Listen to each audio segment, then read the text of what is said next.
இப்போ மேக்ஸிமம் அது பண்ணுறதில்ல. இருந்தாலும் கொஞ்சம் கொஞ்சம் இருக்கக்கூடிய குப்பைகள் நம்ம எரிச்சுட்டு தான் இருக்கோம். அப்படி எதையும் எரிக்கக்கூடாது. அப்படி எரிப்பது அப்படின்றது காற்றை மாசுபடுத்துது.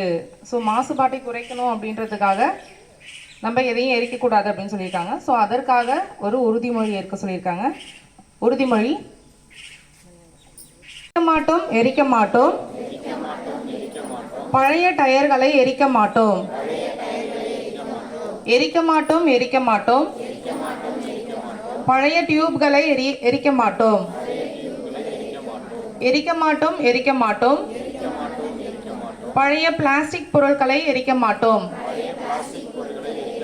உதவுவோம், உதவுவோம். நமக்கு பயன்படாத பழைய பொருட்களை தேவையானவர்களுக்கு கொடுத்து உதவுவோம். கொண்டாடுவோம், கொண்டாடுவோம். மாசற்ற போகியை கொண்டாடுவோம். கொண்டாடுவோம், கொண்டாடுவோம். புகையில்லா போகியை கொண்டாடுவோம். பாதுகாப்போம், பாதுகாப்போம். சுற்றுச்சூழலை பாதுகாப்போம். நன்றி. அனைவரும்